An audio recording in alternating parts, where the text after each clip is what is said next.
오늘 마지막 시간이죠.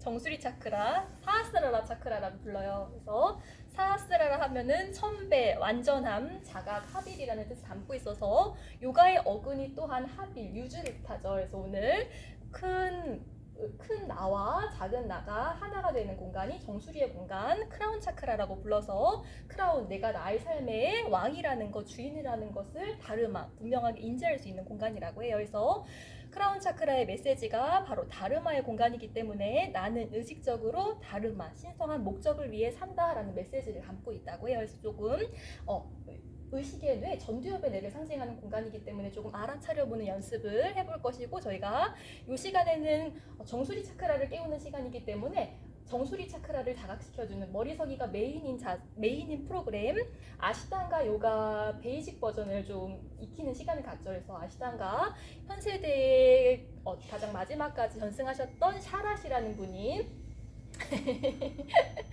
샤라시라는 분이 집필하신 책 에이질레스라는 책에 소개되고 있는 10가지 동작을 이 시간에 익히고 있어요. 그래서 저희가 플로우 이름도 에이질레스라고 6월달까지 붙이다가 7월에 끌어안음이라는 도서를 읽으면서 레인 테크닉이 언급되고 있어서 매달 도서에서 선정되고 있는 그 테크닉의 이름을 따서 마무리를 지어보자 라는 의도로 7월달에는 저희가 에이질레스 플로우가 아닌 제가 레인 플로우라고 올리긴 했거든요. 그래서 오늘은 이번 달 도서에서 계속해서 언급했었던 단어가 소울싱크 명상, 싱크로니시티였죠. 그래서 소울싱크 명상이라고 이름을 붙여야 하나, 싱크로니시티라고 붙여야 하나 고민을 하다가 싱크로니시티 플로우라고 한번 이름을 붙여보려고 해요. 그래서 오늘은 저희 첫 강 때 잔소리라는 곡으로 문을 열었죠. 그래서 계속해서 책에서 이야기하는 주제가 잔소리처럼 똑같다라는 이야기를 했어요. 바로 의식의 무한함에 대한 이야기를 하고 있기 때문에 오늘도 사운드 오브 뮤직, 그런 싱크로니시티, 평화로움을 노래하는 사운드 오브 뮤직의 오프닝 곡으로 오늘 에이질레스 플로우, 수리아 AB 또한 승마가 포함된 수리아를 모두 믹스하는 버전을 저희가 마지막 시간에 익히죠. 그래서 오늘 그렇게 수리아 나마스카라를 한번 익혀보도록 할 거예요. 그래서 아난다마야 코샤층, 신성층과 연결감이 있어서 정수리 차크라가 자각이 되면 어느 순간에서나 평화로움, 고요한 상태를 경험할 수 있게 된다고 하죠. 그래서 오늘 싱크로니시티 플로우로 사하스라라 차크라를 한번 깨워볼 것이고, 책은 저희가 4가지 비밀에 대한 이야기를 모두 언급해서 이 시간에는 저희가 첫 강부터 3강까지는 프롤로그가 좀 길었어요. 저자가 2분이었기 때문에 남편분의 프롤로그도 읽었고 와이프분의 프롤로그를 읽었고 한국 독자들을 향한 프롤로그, 새 프롤로그를 읽고 마지막에 이제 에필로그 부분에 Q&A 부분이 있어서 Q&A 13가지의 질문에 답을 하고 있거든요. 그 중에서 제가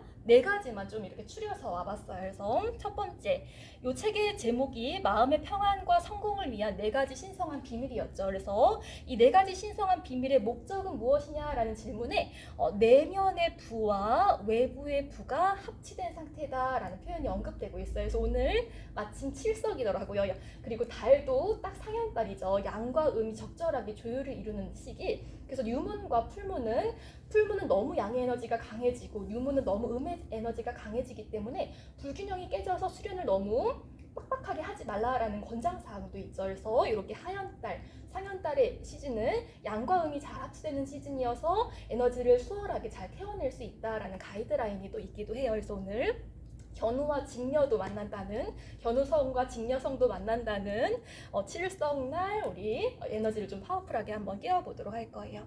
그리고 제가 내면의 부, 외부에 좀 출근하는데 제가 좀 헛소리긴 하지만 출근하는데 제 차에 그 방지 있잖아요. 쿠션 방지를 엊그젠가 이렇게 색깔이 이쁜 게 있어가지고 붙여놨거든요. 근데 어제까지만 해도 붙어 있을 거라고 생각했는데 누가 떼셔가셨는지 이쪽에 대머리 깎은 것처럼 이렇게 떨어져 있더라고요. 그래서 이거는 그냥 후다닥 떨어졌을 것 같지 않고 누가 예뻐서 떼간 것 같은데 그래서 그분의 내면의 부가 그게 다이소에서 사가지고 4개에 2,000 얼마밖에 안 했거든요. 그래서 누군지 몰라도 1,000원의 양심을 바르셨구나라는 생각이 들면서 이 내면의 부와 1,000원이 없는 분은 절대 아니셨을 텐데 외부의 부가 합치되는 것이 얼마나 중요한 일인지를 우연한 싱크로니시티, 우연한 사건에 또한 깨달을 수 있었다는. 그리고 이제 세 번째 질문에서 이제 드비자에 대한 언급이 되고 있어요. 드비자, 두 번 태어난 사람이라는 뜻을 담고 있다고 해서 저희가 8강 시간 때자스 요가 연금술의 공간 복부 차크라를 깨우면서 갑자기 신나나죠? 복부 차크라를 깨우면서 환생이라는 곡에 맞춰서 때자스 플로우를 진행했었죠. 그래서 드비자, 두 번 태어난 사람이다 해서 의식의 변형을 상징한다고 해요. 그래서 우리가 엄마 뱃속에서도 태어나지만 어떠한 깨달음을 얻어서 또한 다른 삶을 경험하게 된다고도 하죠. 그래서 그것이 이제 인도의 성자들은 드비자라고 불렀다고 해요. 그리고 다섯 번째 퀘스천에서는 이 의식의 변형이란 무엇이냐에 대해서 좀 구체적으로 질문을 해서 의식의 변형이란 나를 의식으로 생각하는 그런 자기 집착적인 상태에서 하나가 의식이라고 생각하는 깨어남의 상태로 옮겨가는 것이 의식의 변형 상태다라는 이야기를 언급하고 있어요. 그래서 이 자기 집착적인 상태에서 우리 동서양을 막론하고 고대 신화는 우리의 삶을 전쟁에 빗대는데 내가 나에 집착하는 마음이 바로 전쟁의 상황이다. 그 상황이 외부로 표출되는 게 어떤 국제적인 이슈이기도 하다라는 표현이 또한 언급되고 있어요. 그래서 이러한 깨어남의 공간이 바로 사하스라라 차크라, 묵티, 산매의 공간이라고 하죠. 완전한 이원성이 사라지는 공간. 그래서 기적의 차크라 오쇼에서는 몸을 입고 있는 인한 저도 제 차에서 그런 고통을 일으켰던 건 내 차라는 관념이 있었으니까 그게 고통스러웠지 남의 차가 그랬다면 신경도 실은 못 썼을 거예요.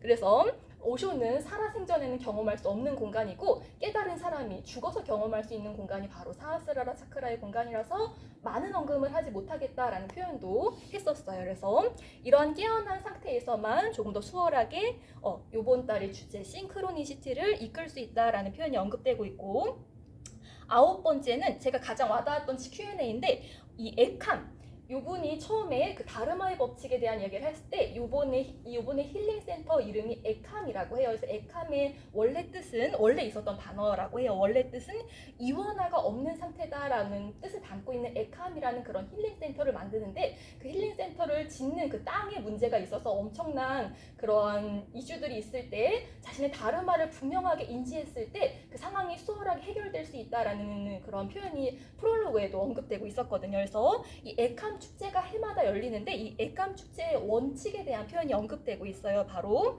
이 무의식적인 오류를 바로잡을 수 있을 때 우리는 수월하게 삶 안에서의 싱크로니시티, 소울싱크를 이끌 수 있다는 표현이 언급되어 있어요. 그래서 우리가 쉽게 일으키는 무의식적인 오류는 원인과 결과가 일직선상에 놓여 있다는 그런 오류라고 해요. 그래서 우리의 삶은 내면 소통에서도 이런 표현이 언급되고 있었거든요. 토끼를 잡는 데는 데카르트의 기계론적인 사고관만 있으면 되지만 우주까지 이해하기 위해서는 양자역학이 필요하다라는 표현이 언급되고 있었는데 여기서도 우리의 인생은 아원자적이기 때문에 제가 물리학자가 아니라서 아원자를 모르는데 아원자를 쳐보니까 양자역학을 설명하는 어떤 개념이긴 하더라고요. 그래서 인생은 아원자적이기 때문에 결과가 원인을 앞설 수 있다. 바로 이것이 계속해서 설명했었던 신성한 비밀 네 가지의 원리다라는 표현이 언급되고 있어요. 그래서 여기 이렇게 예시를 들고 있거든요. 소울메이터가 있어야지만 사랑을 경험할 수 있을 것 같고, 성공을 이루어야지만 만족을 얻을 수 있을 것 같고, 살이 빠져야지만 편안할 것 같지만 반대로 사랑을 느껴야지만 소울메이트가 생기고, 만족을 느껴야지만 성공이 일어나고, 편안함을 경험해야지만 살이 빠진다라는 그런 원리, 이것이 바로 신성한 법칙이다라는 표현으로 Q&A까지 마무리가 되고 있어요. 그래서 저희 기억이 나실지 모르겠지만 기적의 차크라에서도 그런 얘기가 들고 있었거든요. 살을 빼려면 단식을 하지 말고 사랑을 해야 된다라는 표현이 언급되고 있었어요. 그래서 우리가 막 사랑에 빠졌을 때는 실은 식욕도 사라지죠. 그래서 그런 표현이 언급되고 있었어요. 그래서 오늘 이렇게 마무리를 하고, 저희가 기적의 차크라도 계속해서 언급했지만 기적의 차크라도 저희가 프라나 때 저희 선생님들이랑 같이 읽었던 책이고, 에이질레스라는 책도 제가 회원분들께 권유를 해서 제 책을 실제로 빌려가신 회원분들도 있었거든요. 그래서 좋은 책들은 이렇게 계속 읽게 되는 것 같아서 제가 9월 도서도 이렇게 써봤어요. 제가 시간표에는 올려놨는데 키노의 요가 수업이라는 책도 실제로 요가원에서 2019년에 가지고 수업을 한 책이기도 하거든요. 그래서 생각이 나서 다음 달 도서는 다음 달에 이어서 10월 달은 또 특강 달이죠. 다다음 달까지 해서는 요가 수업이라는 책을 한번 읽어보도록 할게요.